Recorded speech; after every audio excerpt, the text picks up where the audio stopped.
The sky bled orange across the Badlands as Black Wolf rode alone. 20 years a warrior, 5 years an outcast. His people called him Alpha Apache now, a man without tribe, without home. Just another ghost drifting through these forgotten towns. Until he saw them. 2 small figures huddled beneath a crooked porch, their faces streaked with dirt and dried tears. A weathered "for sale" sign creaked above their heads. He dismounted slowly, boots crunching on parched earth. "Where are your folks?" The older one, couldn't be more than 7, clutched her sister tighter. Mama said not to move. Said she's coming back, but her voice wavered with the lie they both knew. Could a man who'd lost everything find redemption in 2 abandoned souls? Before we jump back in, tell us where you're tuning in from. And if this story touches you, make sure you're subscribed, because tomorrow I've saved something extra special for you. Black Wolf approached the porch cautiously, spurs jingling with each step. The older girl's eyes tracked his every move, wary, protective, clutching her sister tighter against her side. "How long you been here alone?" he asked, keeping his distance. The girl swallowed. 3 days, I think." Her voice barely carried across the still air. Mama said, "Wait right here." Black Wolf nodded, eyes scanning the weathered homestead. Broken shutters hung from rusty hinges. Chickens scratched listlessly in an untended coop. All around, signs of slow decline. "I'm Sarah," the older girl offered. "She's Emma. She don't talk much." The younger one, Emma, peered up at him with large, solemn eyes, but remained silent. "Black Wolf," he replied simply. "Your ma say when she'd be back?" Sarah's thin shoulders rose and fell. "Just to wait." Said not to move. He considered the children, 2 thin, clothes dusty but once fine. The older couldn't be more than 7, her sister perhaps 4. "Mind if I look inside?" Sarah hesitated, then nodded once. Black Wolf climbed the creaking steps, boots heavy on warped boards. The door hung slightly ajar. Inside, the smell hit him first. Dust, abandonment, and something medicinal underneath. A small table with 3 chairs. Sparse cupboards. A cast-iron stove gone cold. Woman's touch still evident in faded curtains and a carefully mended quilt. But the true story lay in what he found on the bedside table. A small wooden music box, lid open, ballerina frozen mid-pirouette. Beside it, a half-written letter. Black Wolf lifted the page gingerly. "Dearest Sarah and Emma, if you're reading this, I couldn't make it back as promised.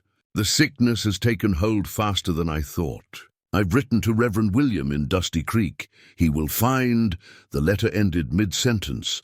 Black Wolf folded it carefully, slipped it into his vest pocket. He wound the music box key, let the tinkling melody fill the empty house for a moment before closing the lid. Outside, the sun hung lower. Sarah had given Emma a stick to draw in the dirt. The younger girl traced patterns, lost in her own world. "Your ma been sick long?" Black Wolf asked, settling onto the porch step, keeping space between them. Sarah nodded. "Since winter. Got worse after the snow melted. Your pa? Left 2 summers ago. Said he'd send for us."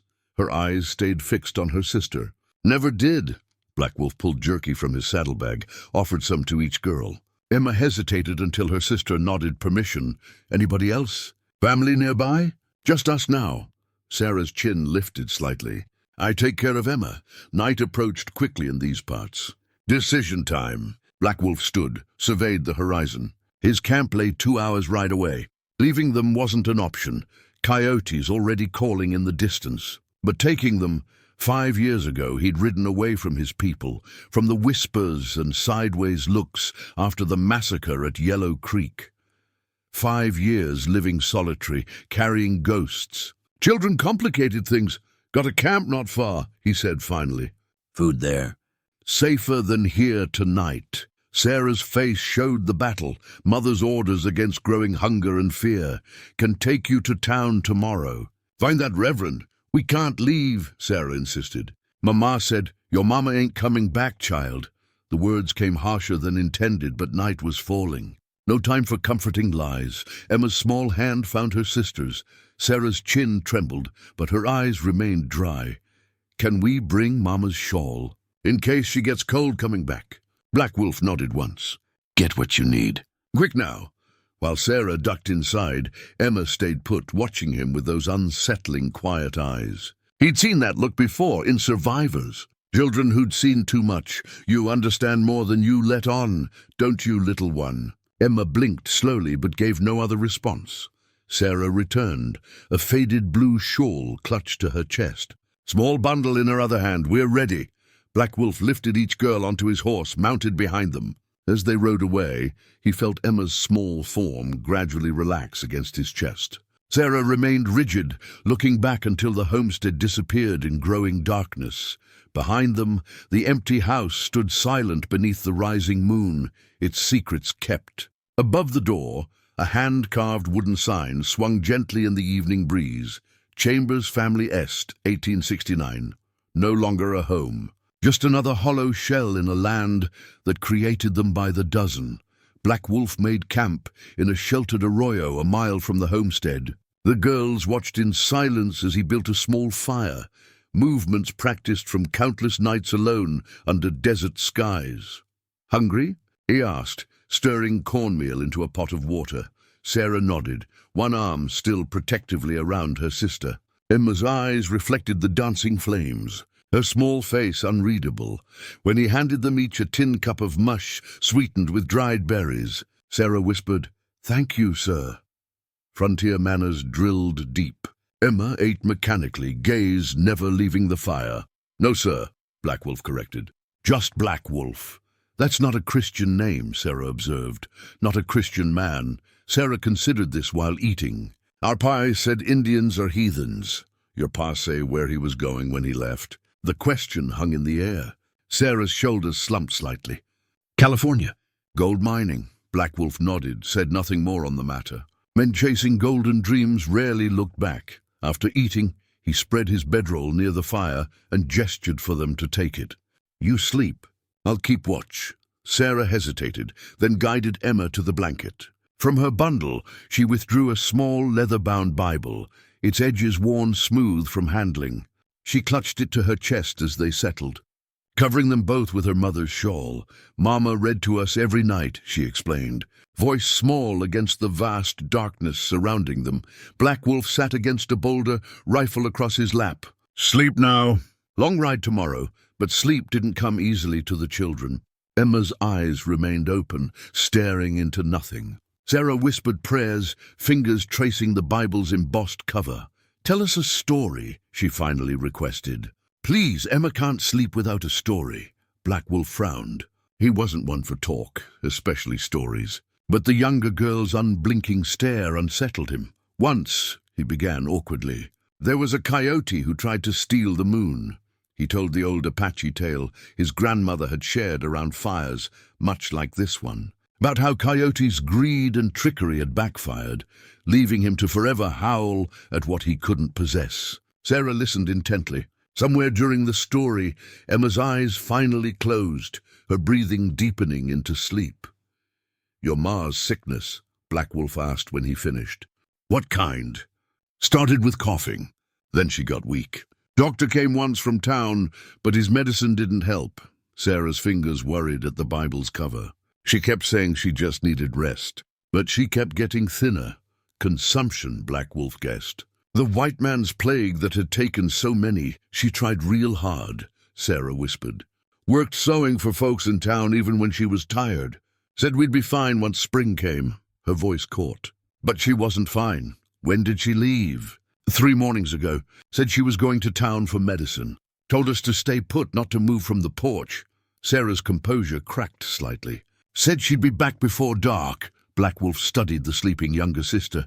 "Emma always this quiet?" Sarah shook her head. "She talked before. Sang even. But after Pa left and Mama got sick, she just stopped." She ran a hand over her sister's hair. "Doctor said it was shock. Said she'd talk when she was ready." The fire crackled in the silence that followed. Above them, stars painted ancient patterns across the sky. "What happens tomorrow?" Sarah finally asked. "Take you to Dusty Creek. Find that reverend your ma wrote to." Fear flickered in Sarah's eyes. "Will they separate us?" "At the orphanage?" Black Wolf had seen orphanages on the frontier. Grim places that treated children like unwanted livestock. Places where sisters rarely stayed together. "Sleep now," he said instead of answering. Tomorrow's troubles come tomorrow. Eventually, Sarah's eyes closed. Black Wolf watched the flames dance, listened to the night sounds of the desert. Coyotes called in the distance, a mournful conversation between hunters. When certain the girls were asleep, he pulled the unfinished letter from his vest, held it closer to the firelight. The handwriting grew shakier toward the end, as if the writer's strength had failed mid-thought. Black Wolf refolded the letter, tucked it away, then carefully placed another log on the fire, sending sparks spiraling toward indifferent stars. 2 orphaned white girls, and a man the world had no place for. Morning would not change that reality. Dawn broke cold and clear. Black Wolf had slept little, the unfamiliar weight of responsibility keeping him alert through the night. The girls still slept, huddled together beneath the shawl. Emma's small face pressed against her sister's shoulder. He built up the fire, put coffee on to boil. As he worked, he noticed fresh tracks at the edge of camp, boot prints not his own. Someone had approached during the night, stood watching, then retreated. Trouble coming. He could smell it like the approaching rain. When Sarah stirred, he had breakfast waiting, jerky softened in the coffee pot alongside the last of the cornmeal. Need to make a shelter for you two, he said as they ate. Gonna look around, stay here. Don't wander, Sarah nodded solemnly. We'll be good. Emma can help me tidy up. Black Wolf left them with his canteen and spare knife. Any trouble, 3 quick whistles. He followed the mysterious tracks back toward the homestead, reading the signs like written words. A man, heavy, favoring his right leg, carrying a rifle. The trail led to a ridge overlooking the Chambers property. From a vantage point among the rocks, Black Wolf studied the homestead below. Front door stood open now. Someone had been inside since yesterday. He crept closer, alert for traps or ambush. The interior had been ransacked. Drawers emptied, floorboards pried up. Someone searching, desperate to find something.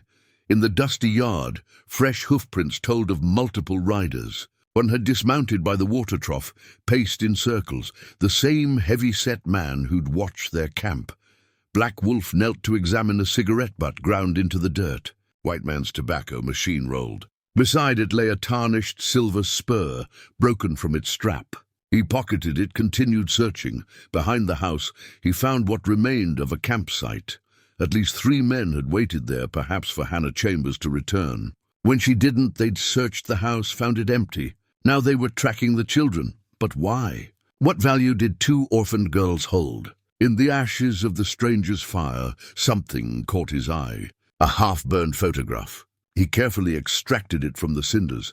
The image showed a family, Hannah Chambers, looking healthy and whole, beside a bearded man with hard eyes. Sarah and Emma stood stiffly in their Sunday best. But it was what the father clutched in his hand that drew Black Wolf's attention.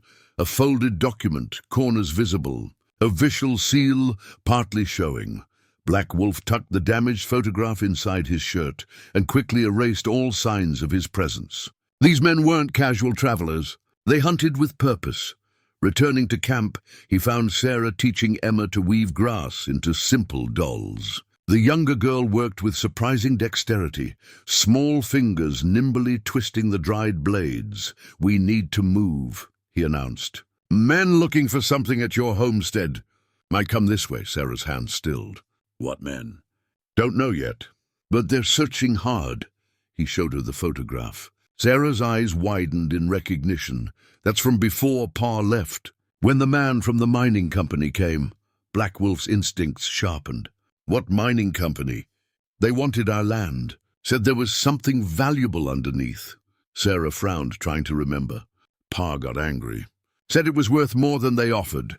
The pieces began falling into place. Land disputes. Mineral rights. Men killed for less in these territories. Your pa take anything when he left? Papers? Maps? Sarah shrugged. Don't know. He packed at night while we slept. She hesitated. But Mama kept a tin box under the floorboard. Said it was important. Box still there?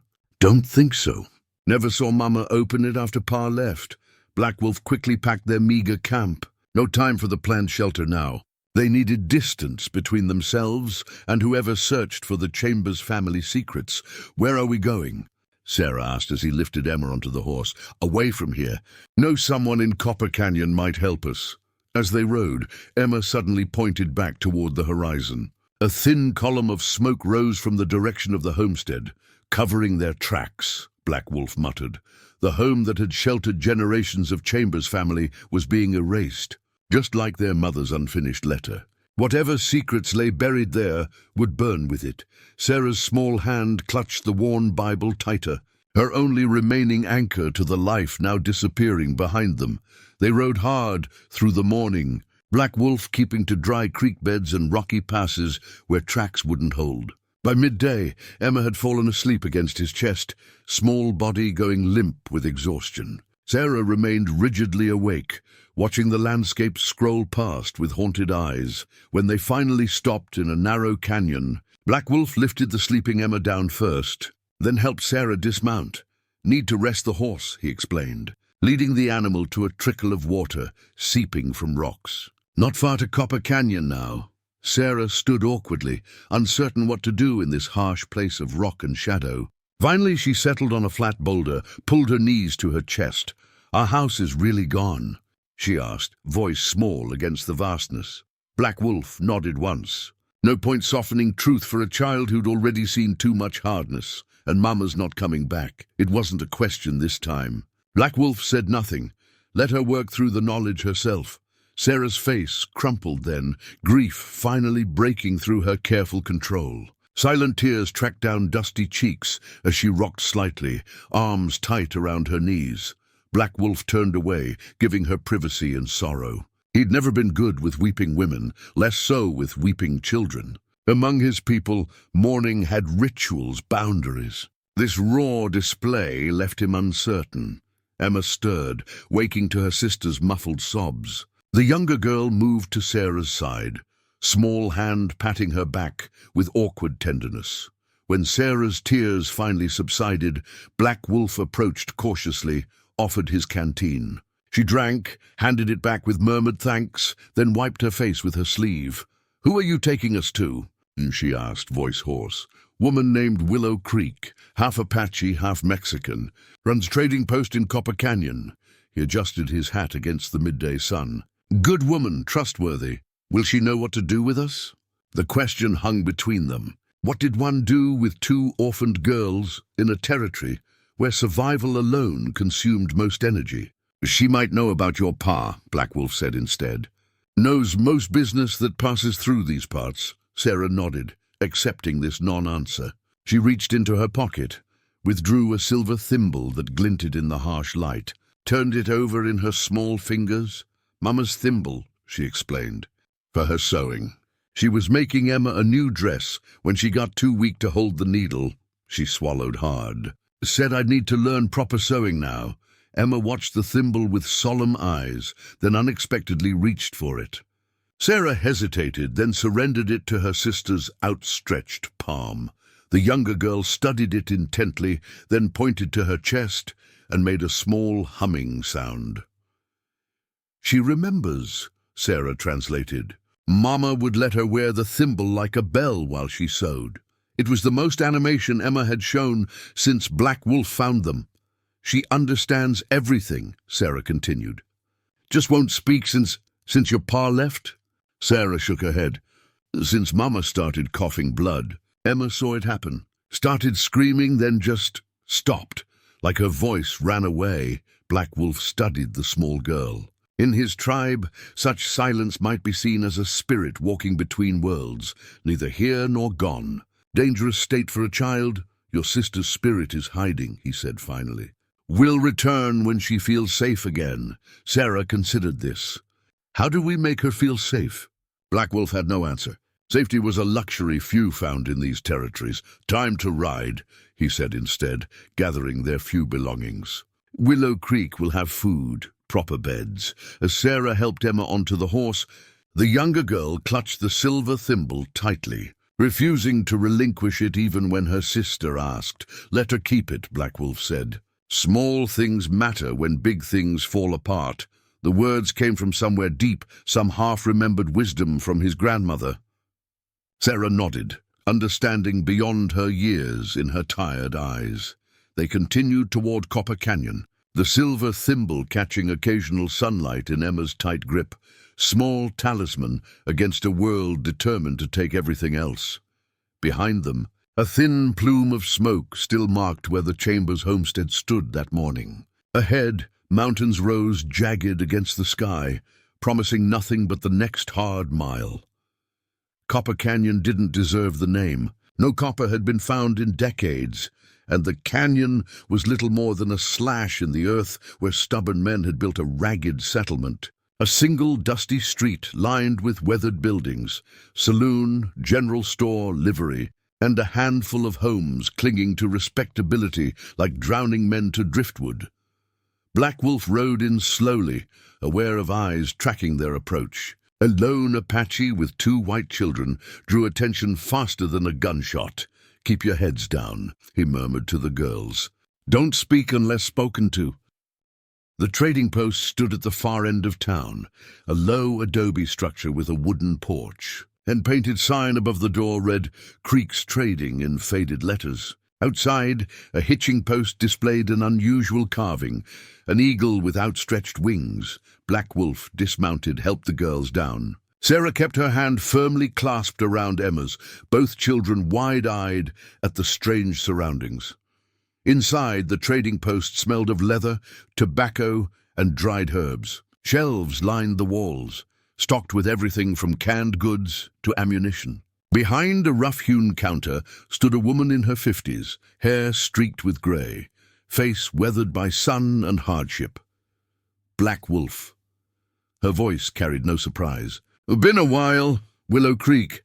He nodded once in greeting. Her dark eyes shifted to the girls, narrowed slightly. "These aren't yours." "Found them. Homestead east of here. Mother gone." Willow Creek came around the counter, knelt before the children. "What's your names, little ones?" "Sarah Chambers, ma'am. This is my sister Emma." Sarah's voice carried the practiced politeness of a child raised to mind her manners. "Chambers." Willow Creek's gaze snapped to Black Wolf. "Nathan Chambers' girls." He nodded. "You know him?" "Passed through 8 months back. Heading to California." She straightened, joints creaking. "Drunk, broke, and running from something." Sarah's grip tightened on her sister's hand. "Coffee in the back," Willow Creek said. "And probably something for these 2 to eat." In a small room behind the store, Willow Creek served corn cakes with honey, while Black Wolf explained the situation. The abandoned homestead, the men searching, the burned photograph. "Mining companies been buying up land all through the territory," she confirmed, pouring coffee into tin cups. "Rumor says they found silver in the eastern hills. Chambers' land sits eastern edge of the strike?" She nodded. "They've been offering pennies on the dollar. Those who refuse."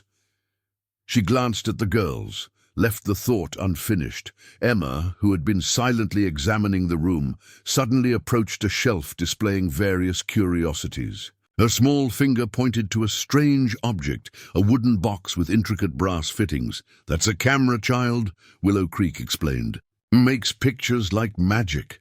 Emma's eyes widened with interest. "Belonged to a traveler who couldn't pay his debts," Willow continued. "Left it as collateral. Never returned." Sarah joined her sister. "Our pa talked about getting one someday. Said he'd take our picture to send to Grandma in Boston." "Boston." Black Wolf looked up sharply. "Pa's mother," Sarah explained. "Never met her."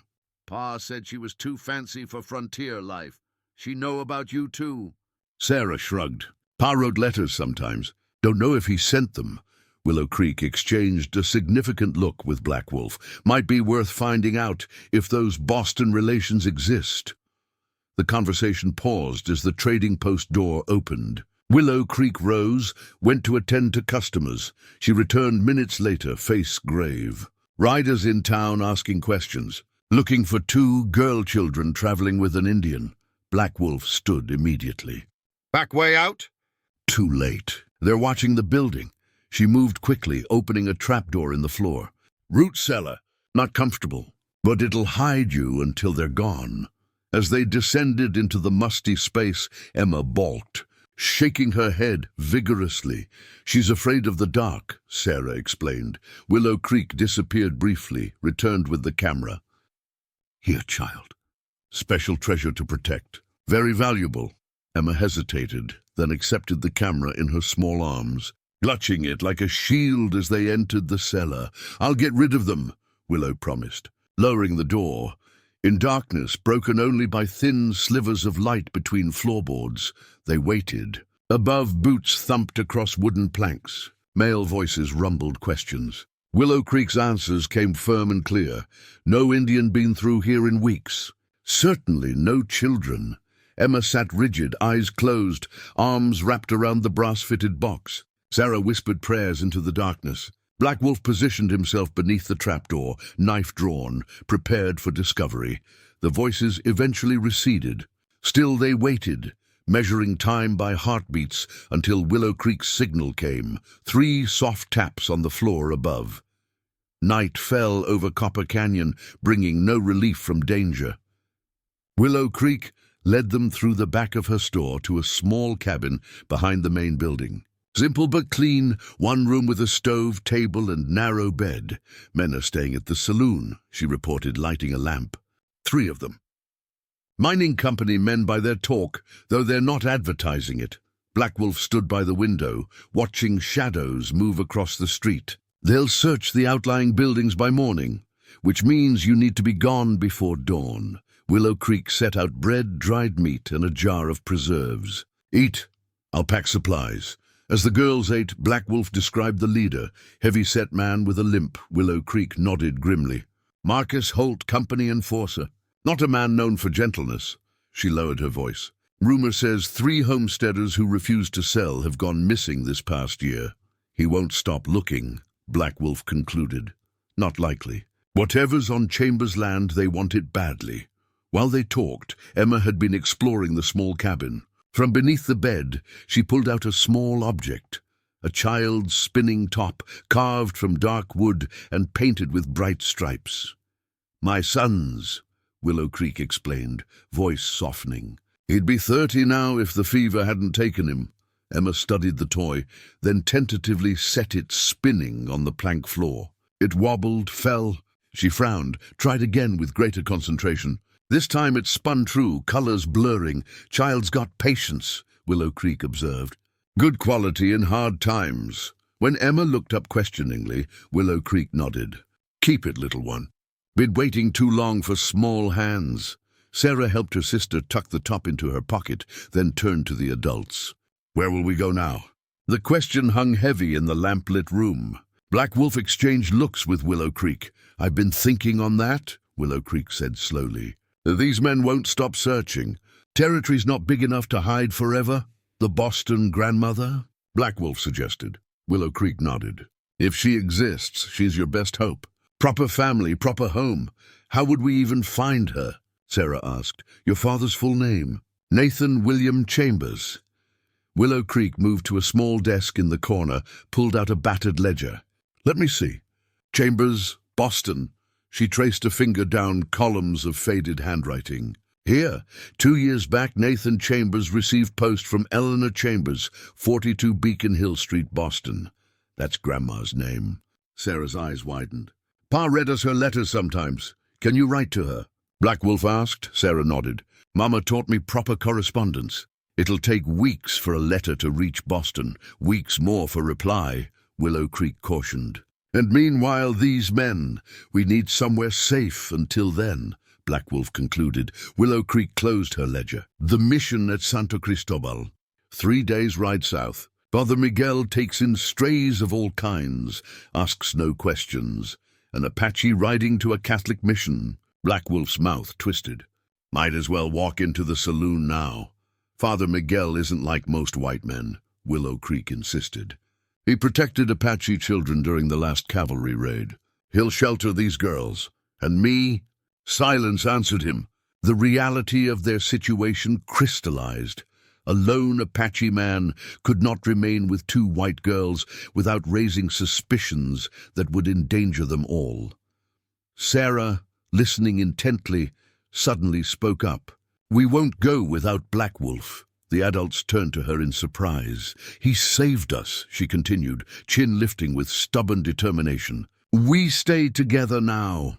Emma nodded vigorously, clutching the top in her small fist. Willow Creek sighed. Child, sometimes no. Sarah's voice carried a finality beyond her years. Mama left, Pa left. We're not being left again. Black Wolf studied the girls, one fierce-eyed and resolute, the other silent but equally determined. Something unfamiliar stirred in his chest.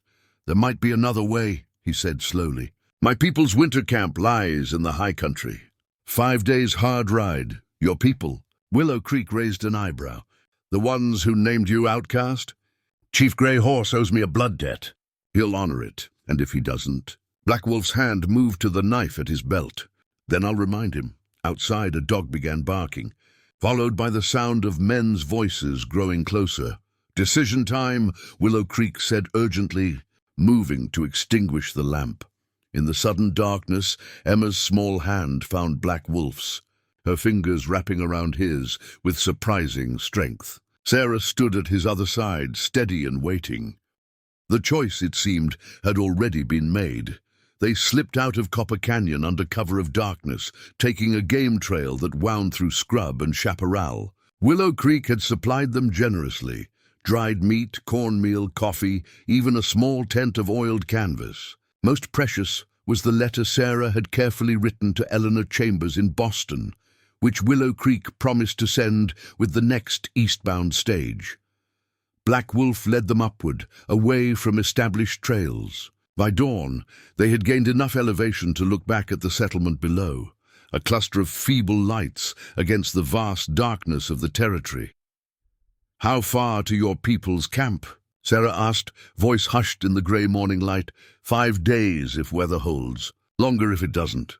Black Wolf adjusted Emma's position in front of him on the horse. The younger girl had fallen asleep again, head nodding against his arm. Sarah walked alongside, refusing his offers to ride. What will your people think of us? A question with no simple answer. 5 years ago, he had ridden away from the tribe after the massacre at Yellow Creek.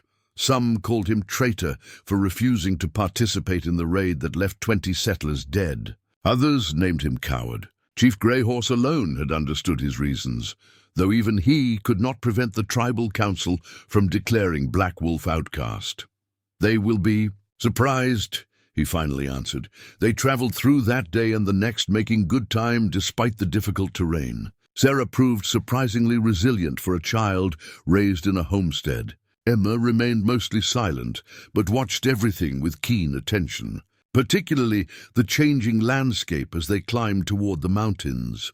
On the 3rd day, as they made camp near a small spring, Black Wolf noticed Emma examining something she'd found, a flat stone with a fossilized fern imprinted on its surface.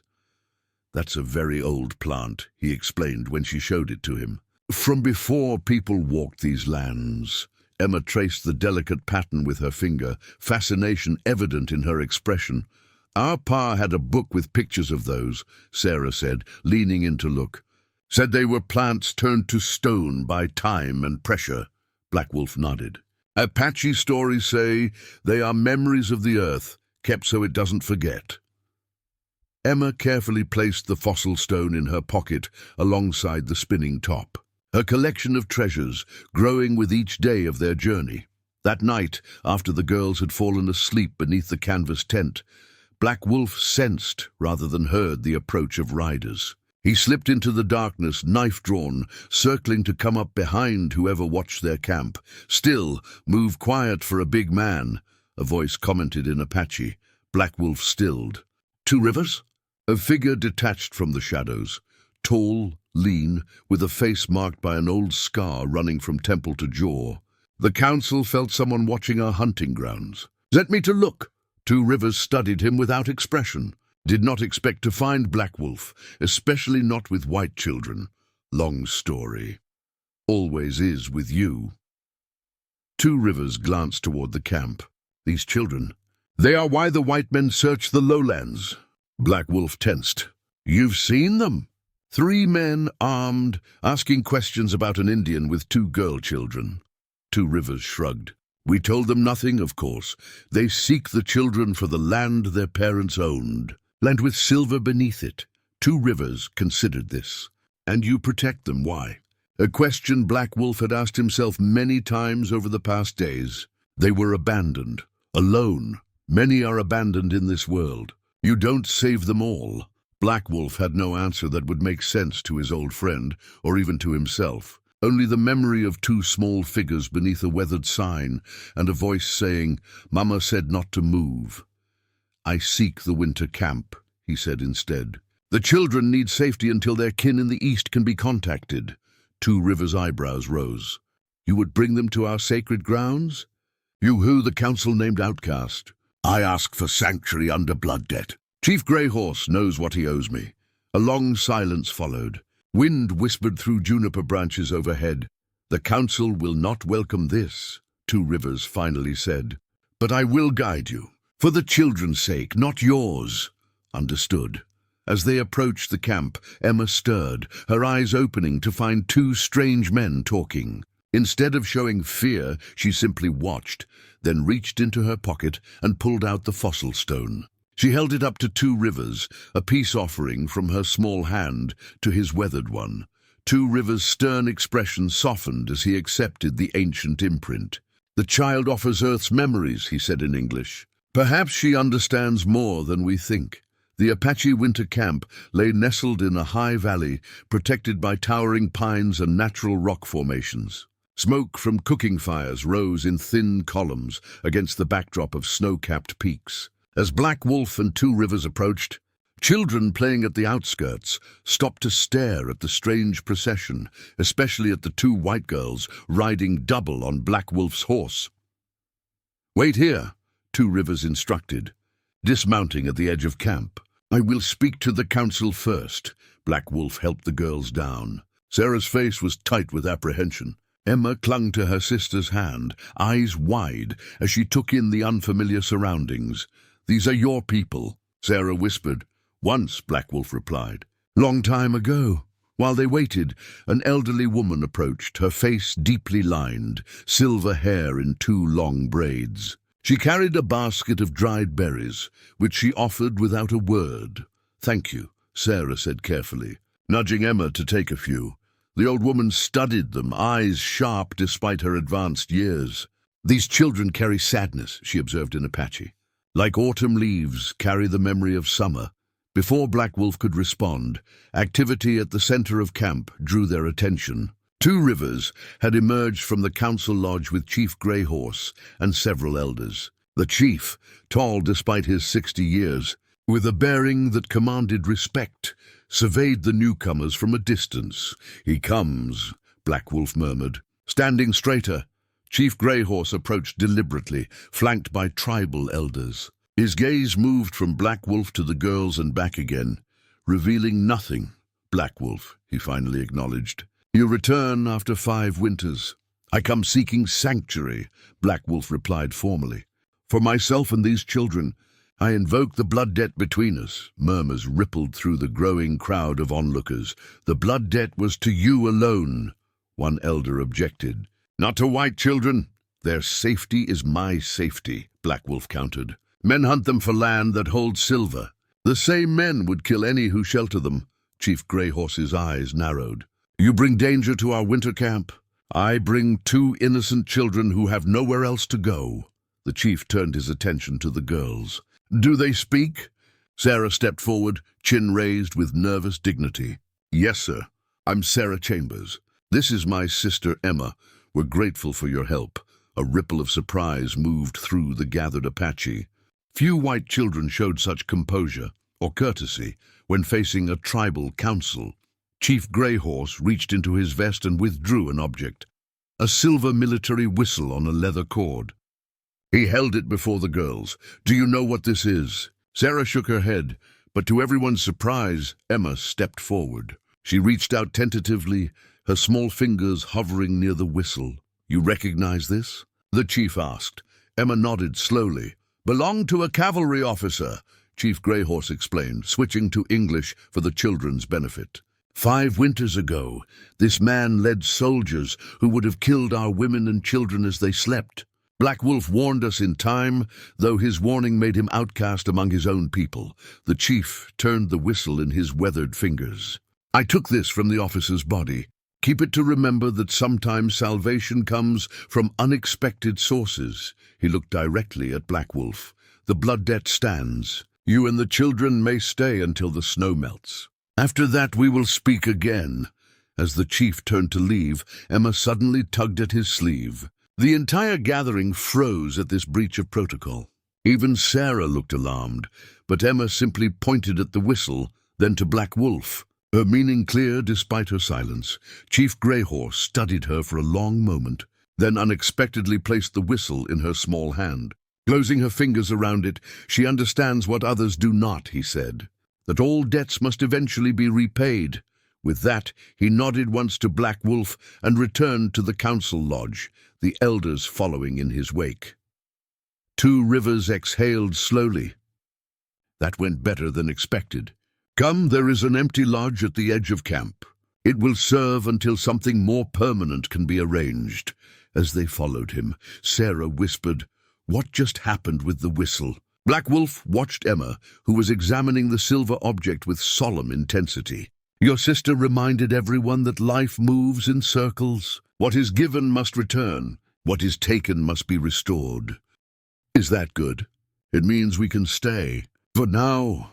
The lodge assigned to them was small but weather-tight, with a fire pit in the center and sleeping platforms along the walls. As Sarah helped Emma settle in, Black Wolf stood in the doorway, watching the camp resume its normal rhythm, though many glances still turned their way.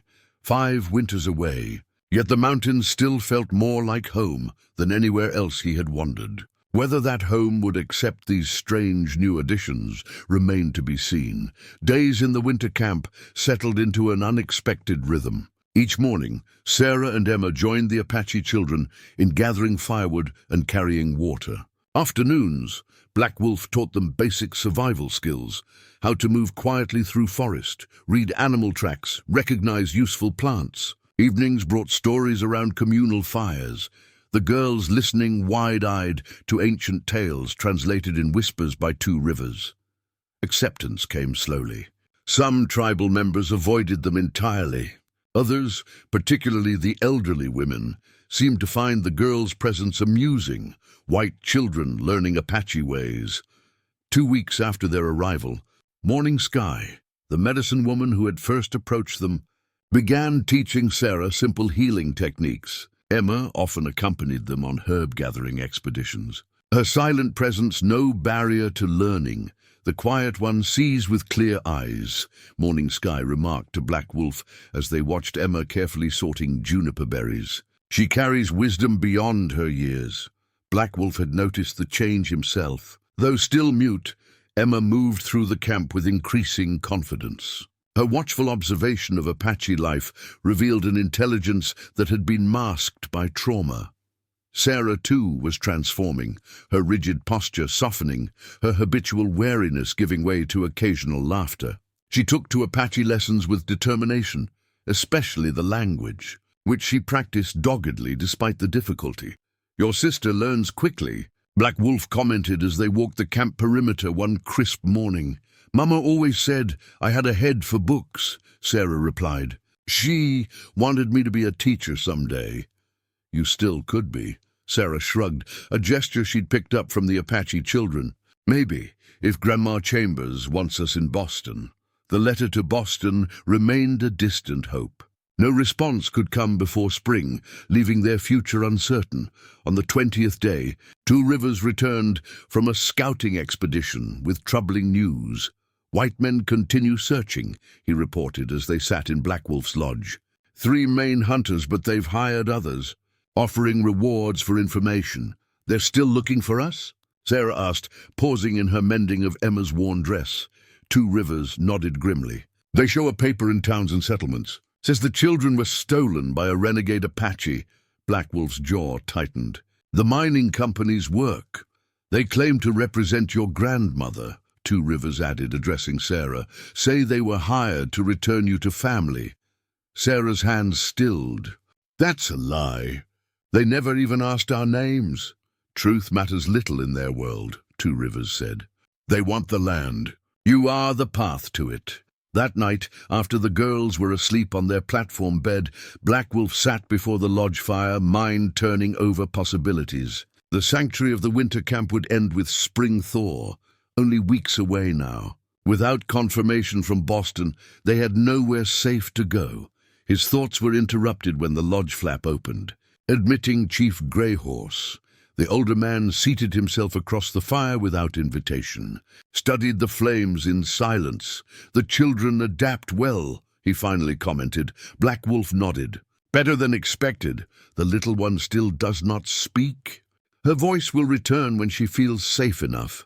Greyhorse reached into his pouch and withdrew a small object, a bone flute, delicately carved with symbols of eagle and wolf. "My father made this when I was a boy," he explained. "Said that when words fail, music speaks differently." He placed the flute on the ground between them. "Perhaps it will help the child find her voice."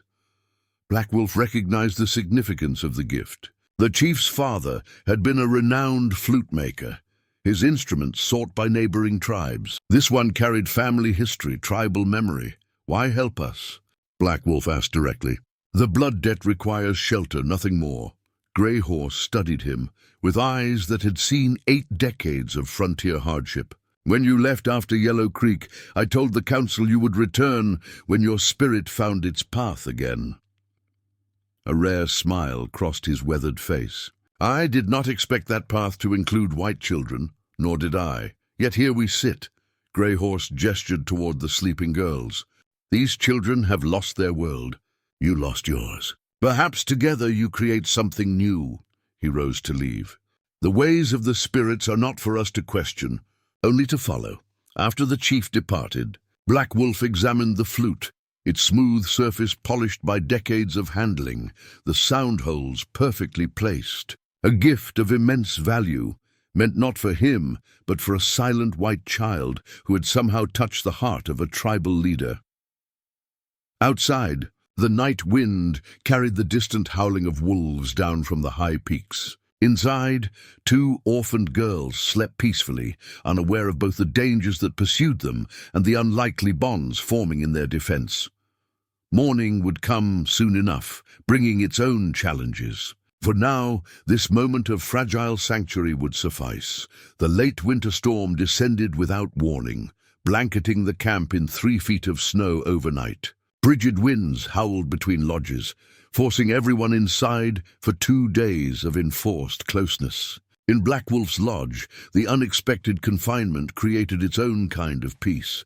Sarah practiced Apache words by firelight, repeating them carefully after Black Wolf.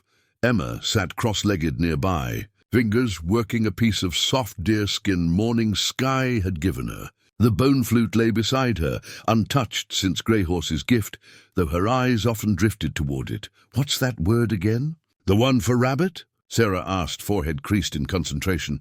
"Ga," Black Wolf replied, adding more wood to the central fire. "Ga," she repeated. "And deer is?" "B," Sarah sighed. "I'll never get these sounds right." "You do better than most white people," he assured her. "Your ear is good." The storm outside muffled the usual camp sounds, creating an intimate cocoon within the lodge. Black Wolf found himself speaking more than usual, answering Sarah's endless questions about Apache life, history, beliefs. The child's curiosity seemed bottomless. "Why did they name you Black Wolf?" she asked as the second evening of the storm approached. "Were you born during wolf time?" He shook his head. "Earned the name later. Was called Little Fox as a boy." "When did it change?" Black Wolf hesitated. These were stories he rarely shared. Yet the storm's isolation and the child's genuine interest softened his usual reticence. 17 winters old, he began. "Out hunting alone. Blizzard came, worse than this one. Took shelter in a cave, found wolf den inside. Mother wolf, new pups." Sarah's eyes widened. "Were you scared?" "Terrified," he admitted, "but too cold to leave. Mother wolf watched me all night, never slept. I did the same. By morning we had understanding. Shared the cave 3 days until storm passed. The wolf didn't attack you?"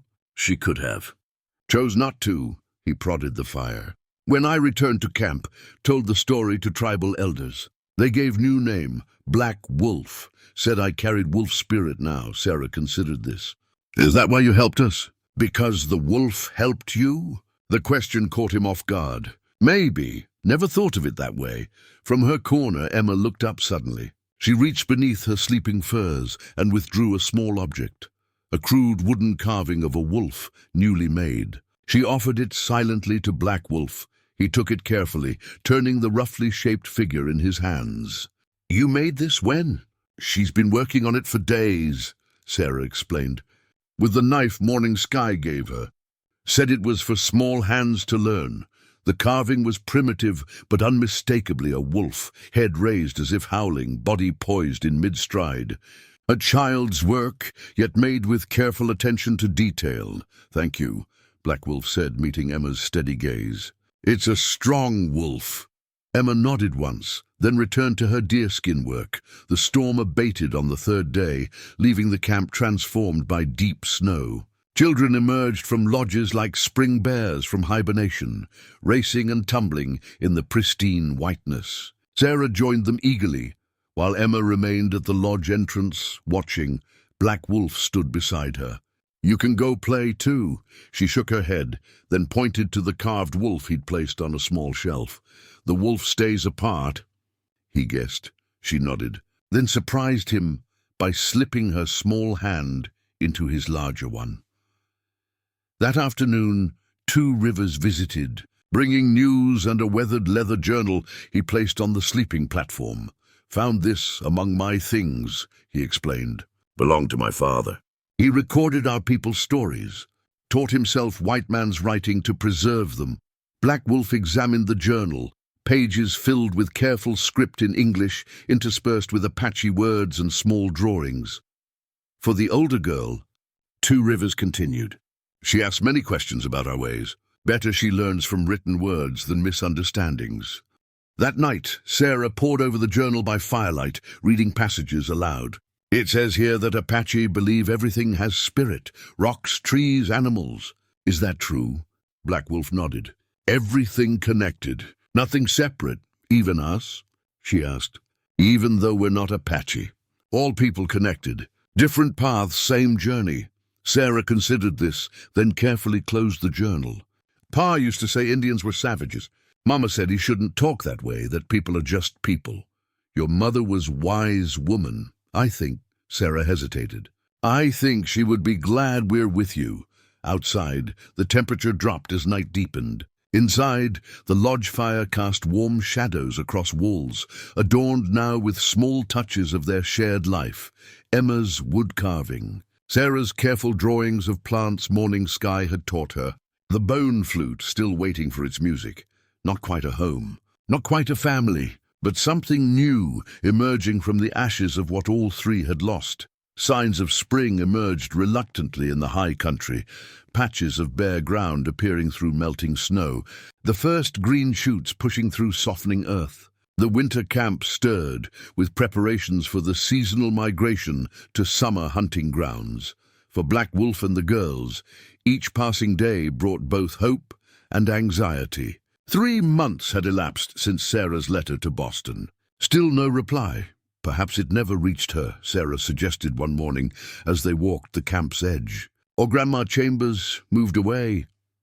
Black Wolf had considered these possibilities and darker ones, that the grandmother had no interest in orphaned grandchildren, or that Marcus Holt's men had intercepted the correspondence. "We wait 1 more week," he decided. "Then make new plan." The uncertain future hung over them, but daily life continued. Emma spent increasing time with Morning Sky, learning to identify healing plants as they emerged from winter dormancy. The old woman had taken a particular interest in the silent child, claiming she had medicine hands. Sarah divided her time between language lessons with Two Rivers and helping the women prepare hides for the spring trading season. Her quick mind and willing hands had gradually earned respect among the tribe. As for Black Wolf, his position remained complicated. The blood debt had secured temporary sanctuary, but his status as outcast had never been formally lifted. Some tribal members, particularly the younger warriors, still viewed him with suspicion. Running Elk, a warrior who had lost 2 brothers at Yellow Creek, made his feelings clear one afternoon as Black Wolf repaired fishing nets near the stream. "The white children make you soft," he commented, watching Black Wolf's work with undisguised contempt. "You were once a warrior our enemies feared." Black Wolf continued his methodical mending. "There are many kinds of strength, so the women say." Running Elk spat on the ground. "When you left, many called you coward. I see now they were right." Black Wolf set aside the net, rose to his full height. Though 5 years older than Running Elk, he remained powerfully built, his eyes level with the younger man's.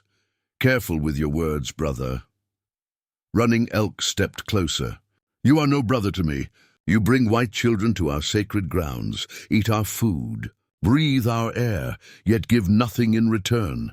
The council granted sanctuary. The council grows old and forgetful." Running Elk's hand drifted toward his knife. "Some of us remember what the white man's cavalry did to our people. Now you bring their offspring among us." The confrontation might have escalated further had Chief Grey Horse not approached, his presence immediately commanding attention. "If you have energy for quarreling," he addressed Running Elk, "the hunting party needs strong backs to bring in the elk they downed in the Eastern Valley." Running Elk hesitated, then departed with a final glare at Black Wolf. "His anger runs deep," Grey Horse observed. "With reason," Black Wolf acknowledged. "His brothers died badly at Yellow Creek, yet he forgets it was your warning that saved the rest of his family." The chief gestured for Black Wolf to walk with him. "Some memories are selective." They followed the stream to where it widened into a small pond. There, Emma sat with Morning Sky, learning to weave a basket from spring reeds. The child worked with intense concentration, small fingers mimicking the older woman's movements. "The quiet one has gift for medicine," Grey Horse commented. "Morning Sky wants to teach her tribal healing. Songs. Hard to teach songs. To one who won't speak. Perhaps." The Chief reached into his pouch and withdrew a small object, a stone amulet on a leather cord. Its surface bore the etched image of a bear. "This belonged to my grandmother. She was called Walks in Dreams. Like your little one, she did not speak until her 10th summer." Black Wolf studied the amulet. "What happened in her 10th summer?" "Story says she wandered away from camp, became lost in forest, found 3 days later beside a bear's den. The bear had sheltered her during a storm." Grey Horse's weathered face creased in a slight smile. "When the search party found her, she was singing to the bear cubs. Never stopped talking after that." He placed the amulet in Black Wolf's hand. "For the child, bear medicine is strong, brings courage when courage is needed." That evening, as Sarah read aloud from Two Rivers' journal, Emma sat nearby, fingers tracing the bear etching on her new amulet. When the story ended, she unexpectedly reached for the bone flute that had remained untouched for weeks. Black Wolf and Sarah exchanged glances as Emma raised the flute to her lips. No sound emerged at first, just the whisper of breath against wood. Then hesitantly, a single clear note pierced the lodge's quiet. Emma lowered the flute, eyes wide with her own daring. "That was beautiful," Sarah whispered, as if louder words might break the spell. Emma's response was a smile, small but unmistakable. The first they'd seen since finding her beneath the for sale sign all those months ago. Progress measured not in miles traveled, but in single notes played and smiles offered. Small victories against the shadows that pursued them still. The letter arrived with the first trading party of spring, a cream-colored envelope addressed in elegant script to Sarah and Emma Chambers, a care of Willow Creek Trading Post. Two Rivers placed it reverently in Sarah's trembling hands. "Willow Creek sent runner," he explained. "Said this came on Eastern Stage 3 days ago." Sarah stared at the envelope, afraid to open it. "It's from Boston. Has to be Grandma Chambers." Black Wolf nodded. "Read it." She broke the wax seal carefully, unfolded several pages of fine stationery. As she read, her expression shifted from anxiety to wonder. "She wants us," Sarah whispered. "Grandma says she's been searching for us since Pa disappeared. Never knew where he settled." She looked up, eyes shining. "She has a big house in Boston with a garden and library. Says we'll go to proper school. Black Wolf felt something twist inside him, relief tangled with an unexpected sense of loss. Good news, then. She's sending a lawyer to collect us. Someone named Mr. Hargrove. Sarah continued reading. He'll arrive in Copper Canyon by end of April. She lowered the letter. That's only 2 weeks away. 2 weeks. After months of uncertainty, suddenly time compressed into an urgent countdown. 2 weeks to prepare the girls for return to white society. 2 weeks before Black Wolf would be alone again. That evening, tribal elders called council to discuss the development. Black Wolf attended while the girls remained at their lodge. This changes matters, Chief Greyhorse acknowledged, firelight deepening the lines of his face. The children have kin willing to claim them. If the letter speaks truth, Running Elk interjected. Could be traps set by the mining men. Two Rivers shook his head. Willow Creek vouches for the letter's origin. Boston postmark, proper seals. The spring migration begins in 3 days, Greyhorse reminded them. We cannot delay the tribe's movement to summer grounds, nor can we bring white children deeper into our sacred territories. The implication hung heavy in the council lodge. Black Wolf and the girls would need to separate from the tribe.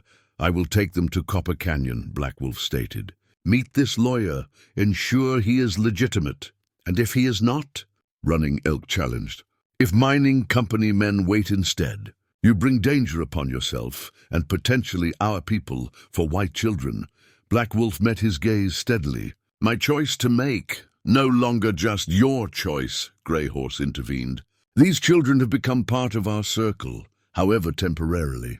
We do not abandon our own to wolves. He turned to Two Rivers. You will accompany them to Copper Canyon. Take 4 warriors you trust. Ensure safe passage. Running Elk rose in protest. We need every fighter for the migration. The Navajo press our hunting grounds to the west. I have spoken, Greyhorse said with quiet finality. The blood debt extends to all our people. Later that night, Black Wolf returned to find the girls asleep, Sarah with the letter clutched to her chest, Emma curled beside her sister.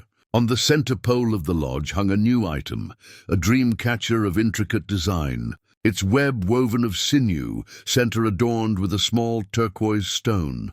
Morning Sky sat nearby, finishing the final knots in the delicate creation.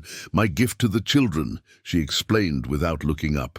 To catch bad dreams, let good ones pass through. Her gnarled fingers worked the sinew with surprising dexterity. The quiet one helped gather the willow for the circle. Has good hands for medicine work. Black Wolf settled across from her. They leave soon for Boston. Different world there.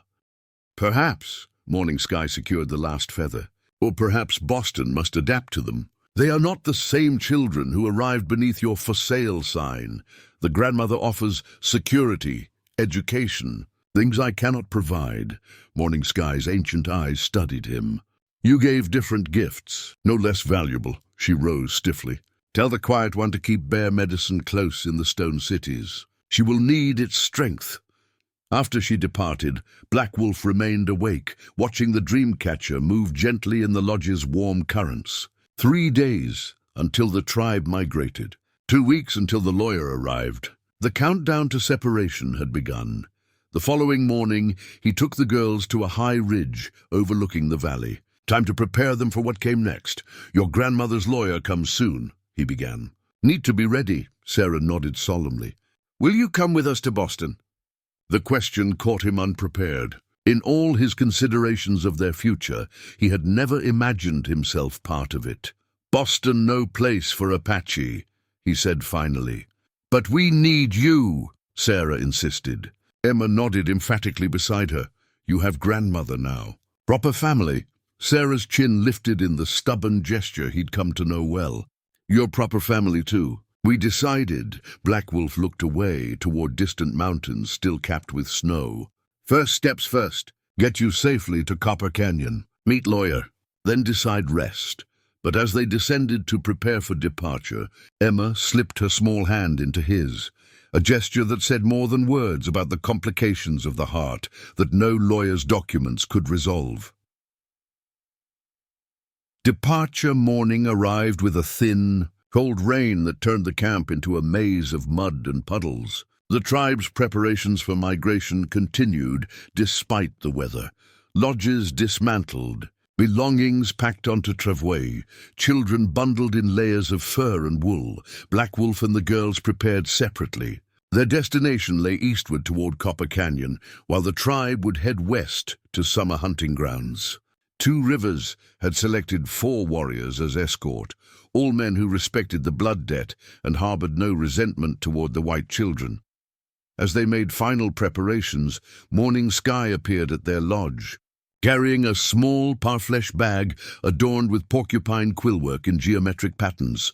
"For journey," she told Sarah, placing it in her hands. "Medicines inside, written instructions too." The old woman had spent hours teaching Sarah which plants helped fever, which eased pain, which brought sleep to troubled minds. Sarah accepted the gift solemnly. "Thank you for teaching us. You have good memory for healing ways," Morning Sky acknowledged. She turned to Emma, who stood clutching her small collection of treasures, the spinning top, fossil stone, bear amulet, and silver whistle. "And you, quiet one, remember what I showed you about listening beneath the words?" Emma nodded, then unexpectedly stepped forward to embrace the medicine woman. Morning Sky's weathered face registered surprise before softening into a smile. "She speaks in her own way," the old woman murmured, gently patting Emma's back. Other farewells followed. Women who had taught Sarah to prepare hides brought small gifts, a pair of moccasins sized for each girl, a beaded hair ornament. Children who had played alongside them stood awkwardly, suddenly shy in the formality of departure. Chief Grey Horse approached last, his tall figure commanding attention despite stooped shoulders that betrayed his years. "The tribe moves west," he stated, gesturing toward the mountains where hunting grounds awaited. "You journey east toward the rising sun." He studied the girls with eyes that had witnessed 8 decades of frontier life. "Remember what you learned here when you walk among stone buildings. To Black Wolf," he added quietly, "the council has considered your status." He extended his hand, revealing a small object resting on his palm, a polished stone pipe bowl carved from red catlinite, its surface bearing the symbol of the tribal council. "This was your father's," Grey Horse explained. "He carried it as voice of the council before the fever took him." Black Wolf stared at the pipe bowl, memories surfacing of his father smoking it during tribal ceremonies. He had been only 14 when his father died, old enough to remember but too young to inherit his position. "The outcast decree is lifted," Grey Horse continued. "Should you return after delivering the children safely, you will be welcomed as full member of the tribe."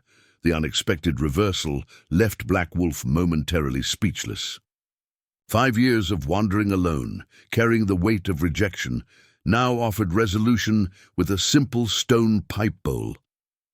"Thank you," he managed finally. "Accepting the sacred object." "Thank the children," Grey Horse replied. "Their presence reminded many of what we claim to value, protection of the innocent, regardless of birth." His gaze shifted briefly toward Running Elk, who watched the proceedings from a distance. "Not all agree, but enough do." With farewells complete, they mounted horses provided by the tribe, Black Wolf and the girls on one, 2 Rivers and the 4 warriors on others. As they rode from camp, members of the tribe raised hands in the gesture of safe journey. They traveled in silence for the first hour, the only sounds being horses' hooves on muddy ground and rain pattering against leather and cloth. The girls huddled beneath a shared blanket before Black Wolf, Sarah's face solemn, Emma's unreadable. "Will we ever see them again?" Sarah finally asked, looking back toward the now distant camp. "Hard to say," Black Wolf answered honestly. "Apache summer grounds far from white settlements. Different worlds, but they were kind to us, even though we're white. Kindness not determined by skin color. Your mother taught you this, no?" Sarah nodded, falling silent again. By midday, the rain had stopped. They paused near a stream to rest the horses and eat dried meat and corn cakes packed by the tribal women. 2 Rivers consulted with Black Wolf about the route ahead, while the warriors maintained vigilant watch. 3 days to Copper Canyon if weather holds, 2 Rivers estimated. First night, camp at Broken Stone Ridge. Second, the old mission ruins. As they prepared to continue, Emma approached Black Wolf, holding out her small hand. In her palm lay the silver whistle Chief Greyhorse had given her. "You want me to keep this?" he asked, surprised. She shook her head, then pointed to his newly acquired pipe bowl, then back to the whistle. "Trade?" he guessed. Emma nodded, her expression serious beyond her years. Black Wolf understood the significance. The whistle represented his sacrifice that saved the tribe. The pipe bowl, his return to tribal acceptance. 2 circles completing. "I accept your trade, little one," he said formally, as one would address an equal in a matter of importance. Emma's solemn face relaxed slightly, the ghost of a smile appearing as she carefully tucked the pipe bowl into her small medicine pouch. They continued eastward, 7 riders against a vast landscape, moving between worlds, the tribal past behind them, an uncertain future ahead. Above, clouds parted to reveal glimpses of blue sky, neither promise nor warning, simply witness to their journey. Their journey to Copper Canyon progressed without incident for the first 2 days. They camped at Broken Stone Ridge as planned, then reached the crumbling mission ruins by sunset of the second day. The old Spanish structure offered solid walls and a roof partially intact, welcome shelter from the spring winds that whipped across the high plateau. While the Apache warriors established a perimeter, Black Wolf helped the girls settle in what had once been the mission's main chapel. Sarah explored the space with curiosity, running her fingers over faded religious paintings still visible on crumbling plaster. "Pa took us to church sometimes," she recalled. "When the circuit preacher came through, said it was proper, though he'd fall asleep during sermons." Emma wandered the space separately, drawn to a half-collapsed altar where centuries-old candle stubs remained in tarnished holders. She tugged at Black Wolf's sleeve, pointing. "Want to light one?" He guessed. She nodded. 2 rivers overhearing produced flint and steel.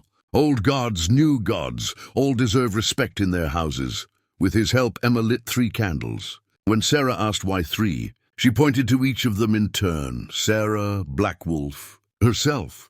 "For protection on our journey," Sarah interpreted.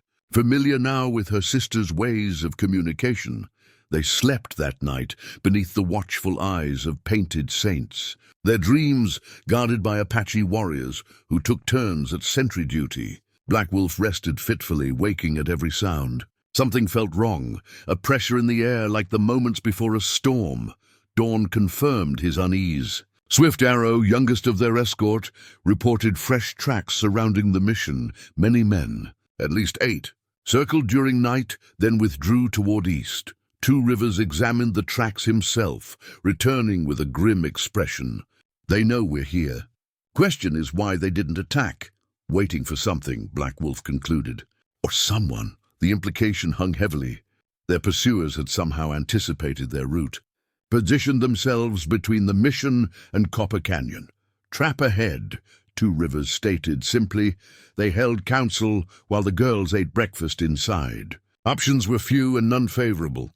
Return to the tribe was impossible. The migration would be well underway, their location unknown until reaching summer grounds. Continuing to Copper Canyon meant facing prepared enemies. "Could circle south," Swift Arrow suggested. "Approach from unexpected direction. Adds 3 days to journey," 2 Rivers countered. "More chances for ambush. North route?" another warrior asked. Black Wolf shook his head. "Cavalry outpost that way." Raised too many questions. They were debating alternatives when Running Fox, positioned as lookout, signaled. Riders approaching. From west, weapons were drawn immediately, the warriors moving to defensive positions. Black Wolf hurried the girls to the mission's root cellar, a small space accessed through the old kitchen. "Stay quiet. No matter what you hear," but Sarah began to protest. "Promise me." She nodded reluctantly, holding Emma's hand tightly. Black Wolf rejoined the others at the mission's perimeter wall, knife and rifle ready. The approaching riders came into view, 5 men, moving confidently across the open ground. But as they drew nearer, Black Wolf lowered his weapon in disbelief. "Greyhorse," he murmured. The tribal chief rode at the center, flanked by 4 of the tribe's most respected warriors, men who should have been leading the migration west. Two Rivers stepped forward to meet them. Words were exchanged too distant for Black Wolf to hear. Then Two Rivers turned, gesturing for him to approach. "Trouble," Grey Horse stated without preamble when Black Wolf reached them. From his saddlebag, he withdrew a folded document, a military dispatch form with broken seals. "Found on cavalry scout we captured yesterday." He carried this to outposts throughout territory.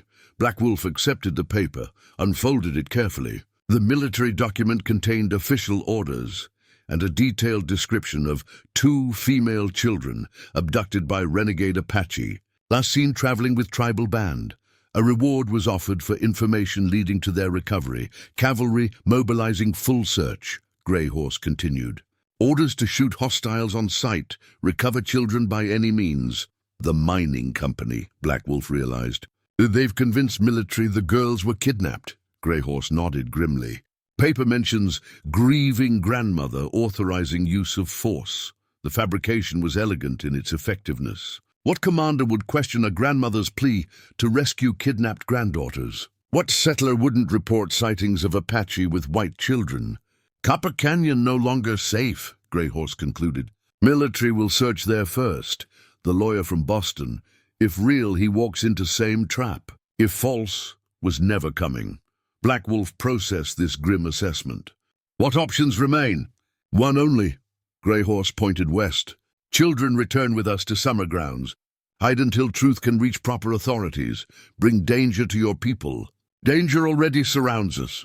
Grey Horse's weathered face showed no uncertainty. Council has spoken. The children granted protection of the tribe. The unexpected development left Black Wolf momentarily speechless. For his people to risk military confrontation over 2 white children defied all logic, yet aligned perfectly with the deeper values his father had taught him as a boy.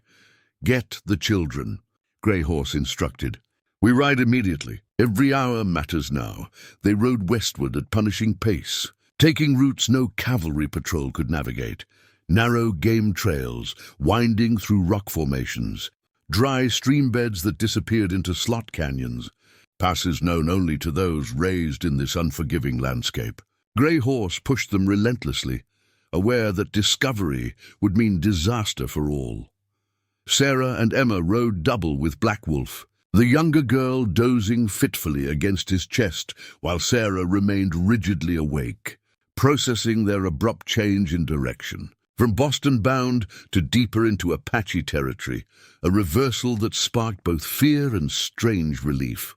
What about Grandma's lawyer? She asked during a brief rest to water the horses. If legitimate, he'll wait in Copper Canyon, Black Wolf explained. When safe, we can send message, and if the military finds him first, they'll tell him we were kidnapped. Black Wolf had no comforting answer. The military dispatch had effectively weaponized the law against them. Any white man's testimony about Apache kidnapping would outweigh the truth. By nightfall of the second day, Grey Horse called halt in a sheltered valley. Their mounts needed rest, and the children were swaying with exhaustion. Still 3 days to summer grounds, he informed Black Wolf as they established camp. Need to send scouts ahead, ensure route clear. While warriors prepared a small, smokeless fire, Sarah helped Emma settle on a blanket. The younger girl's face was drawn with fatigue, yet her eyes remained alert, missing nothing of the adults' concerned exchanges. Are we in danger? Sarah asked bluntly when Black Wolf brought them dried meat and water. He considered sugarcoating the truth, decided against it. These children had earned honesty. Yes, military believes we kidnapped you. We'll not ask questions first if they find us. Sarah's shoulders straightened. That's not fair. You saved us. The tribe helped us. Fairness rare on frontier. Then we need to tell them the truth. I can write a letter explaining everything about the mining company men searching our homestead. About Mama getting sick, about you finding us under the for sale sign. Black Wolf studied her earnest face, touched by her faith in the power of written words.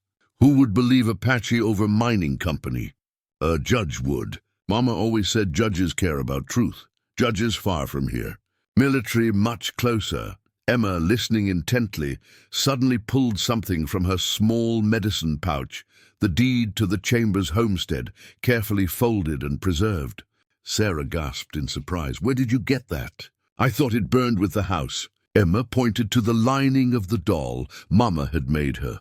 Apparently, she had hidden it there before they left the homestead.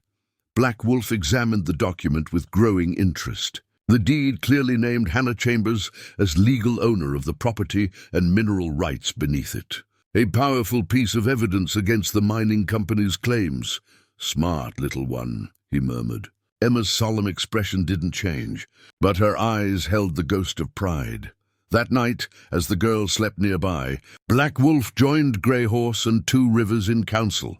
"The deed changes matters," Two Rivers observed. "Proves the children legal owners of land mining company wants. Proves why they created kidnapping story," Grey Horse agreed. "But how to use this knowledge? No white court would accept our testimony. Not ours alone," Black Wolf acknowledged. "Need white allies. Willow Creek might help," Two Rivers suggested. "Has standing among settlers. One trader against mining company?" Grey Horse shook his head. "Need someone with greater authority." Their discussion continued late into the night, weighing increasingly desperate options. By dawn, they had formulated a risky plan. Two Rivers would take the deed and Sarah's written testimony to territorial judge in Santa Fe, bypassing local authorities compromised by mining interests. As they prepared to split their party, an Apache scout arrived with alarming news. Cavalry patrol approaching from southeast, moving rapidly along their trail. "How many?" Grey Horse demanded. 12 riders. Lieutenant leading. Tracker with them. The situation had deteriorated faster than anticipated.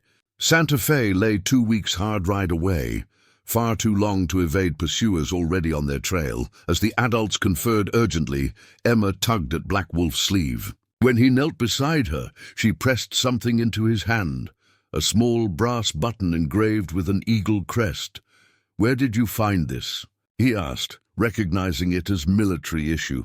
Emma pointed eastward, then to the ground. She had found it along their trail. Black Wolf showed it to Grey Horse, whose expression darkened. "Cavalry scout, marking their path. They anticipated our route," Two Rivers concluded. "Someone who knows tribal movements." The implication was clear. They faced not just external enemies, but potentially a traitor within the tribe. Black Wolf's gaze automatically shifted to the warriors around them. Who among them might have reason to betray the children? Grey Horse made swift decisions. "Change plans. Two Rivers take fastest horse. Ride for summer grounds, warn our people. And us." The chief's weathered face revealed the weight of his next words. "We become the diversion. Draw cavalry away from tribal path." The danger of this strategy needed no elaboration. They would become deliberate targets, sacrificing their safety to protect the tribe. Black Wolf looked toward the girls, now awake and watching the frantic preparations with wide eyes. He had promised them safety, a future. Now he might lead them directly into harm's way. Emma approached, slipped her small hand into his larger one. Her expression spoke volumes, trust without reservation. "We stay together," Sarah stated, joining them. "No matter what comes."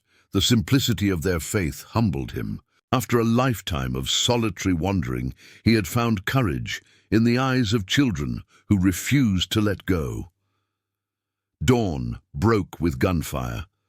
The cavalry had moved faster than anticipated, surrounding their small camp while stars still hung in the night sky. First shots came as warning, deliberate misses designed to announce presence rather than kill. Apache camp. "You are surrounded. Release the white children." A lieutenant's voice carried across the rocky terrain. Black Wolf had anticipated this moment, positioned the girls inside a natural rock formation with multiple escape routes. Grey Horse and the 3 remaining warriors spread out, creating the illusion of a larger force. "Answer them," Grey Horse instructed. "You speak their language better." Black Wolf stepped into partial view, keeping his rifle lowered. "Children safe. No kidnapping. They can speak for themselves." "Send them out immediately," the lieutenant demanded. "Or we open fire." "They come out, you lower weapons." A tense negotiation followed. Eventually, the lieutenant agreed to allow Sarah to approach midway between positions, accompanied only by Black Wolf, both unarmed. Before leaving cover, Sarah clutched Emma's hands. "Remember what we practiced? If anything happens, run to the hiding place we showed you." Emma nodded solemnly, then surprised them by reaching up to touch Sarah's cheek, a gesture of rare physical affection from the still, silent child. Black Wolf and Sarah walked slowly into the open, his hand resting protectively on her shoulder. Across the distance, the lieutenant advanced with a second man, older, dressed in civilian clothes despite riding with the military patrol. "I'm Lieutenant James Harrington, 7th Cavalry," the officer announced when they stood 20 paces apart. "This is Mr. Reginald Hargrove, attorney for Eleanor Chambers of Boston." Black Wolf felt Sarah stiffen under his hand. "Grandma's lawyer?" she whispered. The civilian stepped forward, tall, thin, with spectacles and a neat grey beard. "Sarah Chambers?" he asked, studying her intently. "You've grown since the photograph your father sent. You really came from Grandma?" "Indeed. Though I never anticipated a military escort." Hargrove glanced uncomfortably at the armed soldiers surrounding them. "Your grandmother was most distressed by reports of your abduction. We weren't abducted." Sarah's voice rose indignantly. "Black Wolf saved us after Mama died. The Apache tribe protected us from the mining men who burned our homestead." The lieutenant's expression hardened with skepticism, but Hargrove seemed genuinely surprised. "Mining men? What mining men?" Sarah launched into a rapid explanation.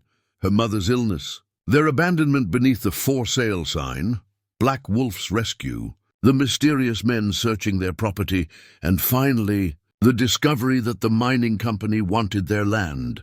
"We have the deed," she finished breathlessly. "Emma saved it. It proves the land belongs to us, with all the mineral rights." Hargrove and the lieutenant exchanged glances. "Where is your sister now?" the lawyer asked.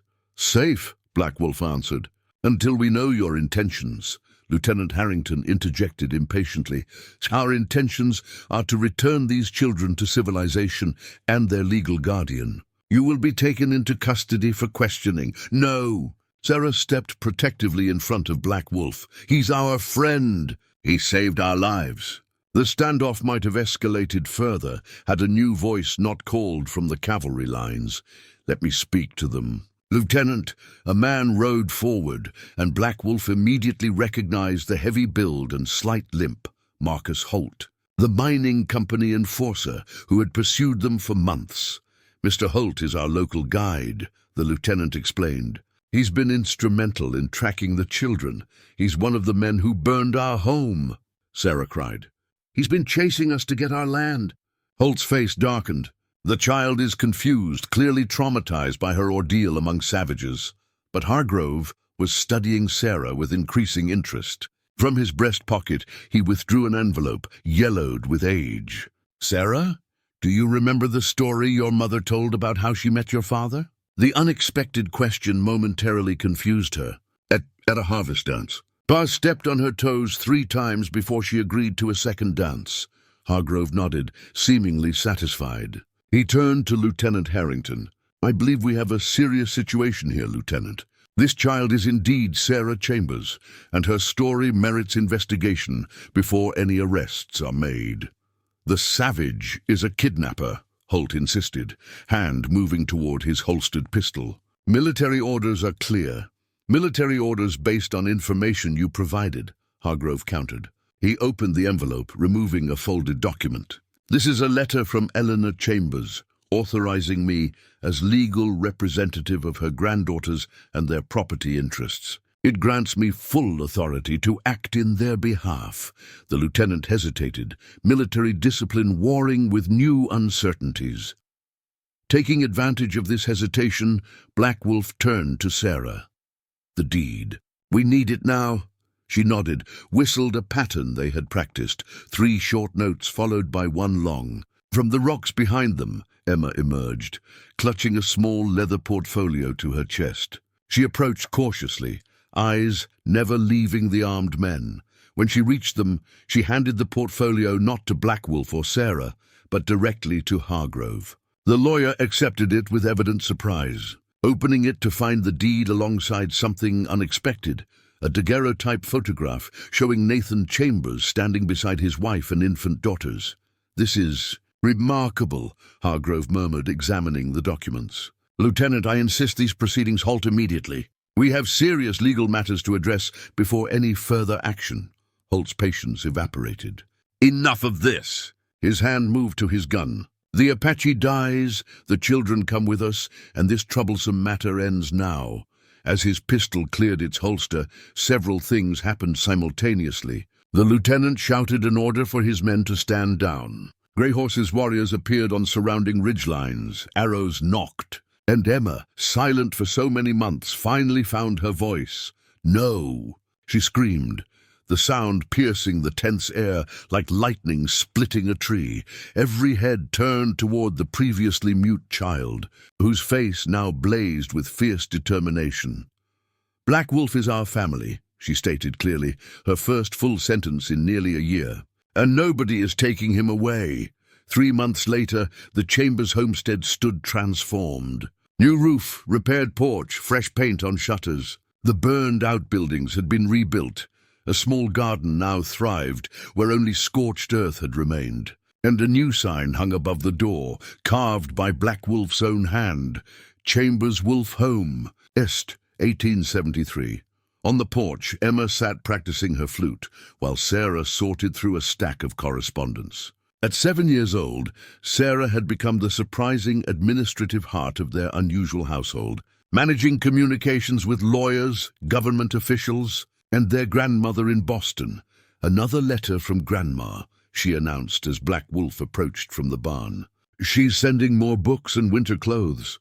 Says Boston weather is nothing like here."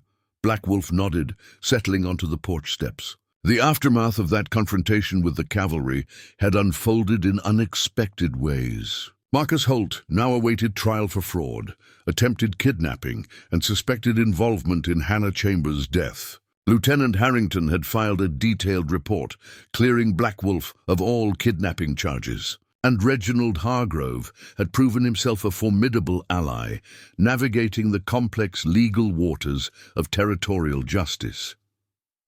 Most surprising had been Eleanor Chambers' reaction to their situation.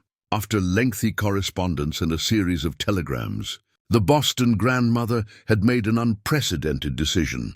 Rather than bringing her granddaughters east, she had accepted their attachment to Black Wolf and the life they had built. Her support now came through regular letters, generous financial assistance, and plans for a visit when spring travel became feasible. "Chief Greyhorse coming today?" Sarah asked, setting aside her papers. "Sun high," Black Wolf confirmed, gesturing to midday. "Bringing tribal council." Today marked an important ceremony, one mixing Apache tradition with territorial law in ways neither had anticipated months earlier. The territorial judge would arrive from Santa Fe, bringing official guardianship papers naming Black Wolf as legal guardian to the Chambers girls until they came of age. Simultaneously, Chief Greyhorse would conduct a tribal adoption ceremony, formally recognizing the girls as members of the tribe. A compromise solution for an unprecedented situation, one Hargrove had fought tirelessly to achieve against significant opposition from territorial authorities. Emma finished her flute practice and approached, carrying a small wooden box she had received that morning. Carefully, she opened it to show Black Wolf its contents. 2 silver bracelets of Apache design, crafted by the tribal silversmith for ceremony, she explained, her speech still halting but improving daily. "Morning Sky sent them." Black Wolf examined the delicate work. "Special medicine in these. Protection for both of you," Emma nodded solemnly. Though she now spoke when necessary, she remained a child of few words, communicating most comfortably through music and meaningful gestures. As midday approached, dust on the horizon announced the first arrivals. Sarah organized the refreshments they had prepared, while Emma disappeared briefly into the house, returning with her collection of treasures arranged carefully on a small cloth: the spinning top, fossil stone, bear amulet, silver whistle, and now the pipe bowl, each item representing a chapter in their journey together.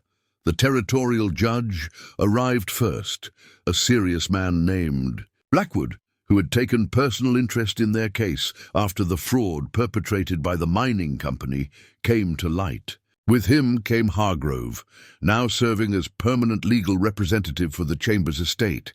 Chief Greyhorse arrived with tribal elders including Two Rivers and Morning Sky, the latter immediately enfolding Emma in a warm embrace. Even Running Elk had made the journey. His former antagonism softened after witnessing the girl's passionate defense of Black Wolf before the cavalry. The ceremony took place beneath the large cottonwood tree where Sarah and Emma had first been discovered huddled under the for sale sign. Judge Blackwood handled the legal proceedings with dignified efficiency, having Black Wolf sign the guardianship papers, with Sarah and Emma adding their own signatures as witnesses. When the territorial business concluded, Chief Greyhorse stepped forward for the Apache ceremony. He carried a special blanket woven with symbols of both worlds, Apache designs, interspersed with patterns representing the girl's heritage. Two worlds need not remain separate, he stated, wrapping the blanket around all three of them. What begins in sorrow may end in family. Morning Sky presented each girl with a small medicine pouch to wear always, containing sacred herbs and personal totems. Emma received an eagle feather for finding her voice. Sarah a small crystal for her clear-seeing heart. As sunset approached, visitors departed with promises to return soon. The territorial judge and Hargrove headed back to Santa Fe, while the Apache contingent made camp nearby, planning to remain for several days of celebration. On the porch that evening, Black Wolf sat between the girls, watching stars appear above their home. Emma played a simple melody on her flute, while Sarah read aloud from one of her grandmother's books. The domesticity of the moment struck him with unexpected force. How strange the path that had led a solitary outcast to this place of belonging. Black Wolf? Sarah looked up from her reading. Are you happy with us? The question, so direct in the way of children, caught him by surprise. He considered his answer carefully. When I found you beneath that sign, he finally replied, I was a man with no home, no people. Now, he gestured to the homestead, to the land that stretched around them, to the girls themselves. Now I am a man with everything that matters. Emma leaned against his side, her small hand finding his. Sarah smiled, satisfied, and returned to her reading. Above them, the first star of evening appeared, steady, constant light against approaching darkness. Like the promise they had made to each other in those first desperate days, we stay together, no matter what comes, a promise kept against all odds.